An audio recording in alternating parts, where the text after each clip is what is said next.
রাজশাহী জেলার শিল্ডুবি প্রথম খণ্ডের অন্তর্গত ঘিলাছড়া গ্রাম অতি প্রাচীন। এখানে জনসংখ্যা প্রায় 2000, কিন্তু এই গ্রামটি অতি প্রাচীন হওয়া সত্ত্বেও গ্রামের প্রধান সড়কটি একেবারেই বেহাল। প্রায় 30 বছর পূর্বে পঞ্চায়েত মুন্সি আব্দুল গনির আমলে কিছুটা কাজ হয়েছিল বটে, কিন্তু দুর্ভাগ্যবশত তারপর থেকে আজ পর্যন্ত রাস্তাটি কোনো প্রকার সংস্কার হয়নি। যেমন রাস্তা তেমনই রয়েছে। কাঁচা রাস্তাটি প্রায় সময়ে জলমগ্ন এবং কাদামগ্ন হয়ে থাকে। স্থানীয় বিধায়ক ও পঞ্চায়েতের কাছে বারবার অভিযোগ করলেও কোনো কাজ হয়নি।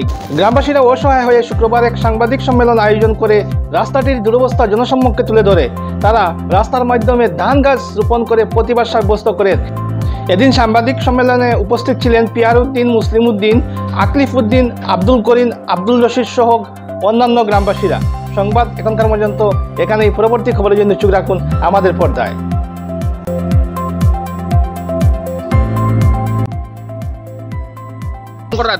এটা ওটার লাগে করার, এটা তো রাস্তা চলার যোগ্য নাই, ওটার লাগে এখন দান কত যোগ্য, ওটার লাগে আমরা দান কাট লাগে যার একটা তো বল ধরতো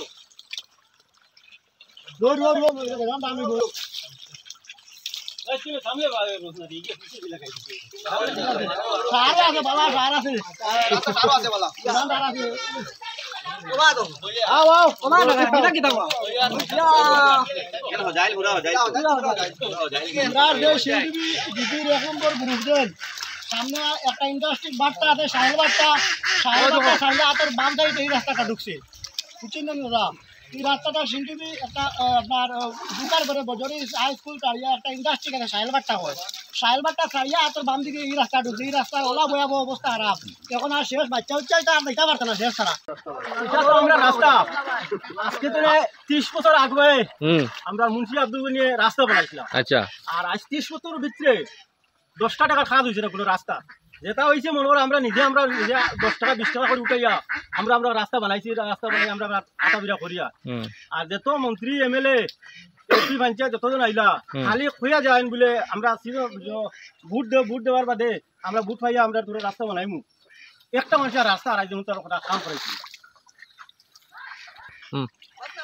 আমরা প্রায় 14 বছর মতো না আগে একদিন আমরা গেছি আপনার ওই যে আমরা সিন্ধুবি জিপি বিষয় অন্য আসলে আমরা এমএলএ নাই এমএলএ তানেরও আমরা কয়জন বাঁকা কয়জন গেছিলাম যাওয়ার বাদে তান্ডে কইলে আমরা রাস্তা গোলা খুব খারাপ হয়েছে, তাহলে কইছে বেশ খারাপ চলা যার না।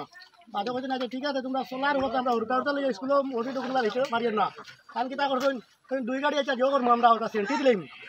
বাদেও কোন দিন আমরা রেফি হয়েছিল আন্ডারে বাদে ফজলটা কিটা করছেন তাই না ওটা ইটোর গুড়া ওটা দিয়েছেন আমরা। আর সেন্টির লাগে 2-3 দিন হাঁটতে কোনো ফোনও নাই, কোনো বার্তাও নাই, খবরও নাই। কিনা হেন দিলা না নি না হেন ভাইয়া দিলা না আমরা কোনটা বুঝতাম পারি না।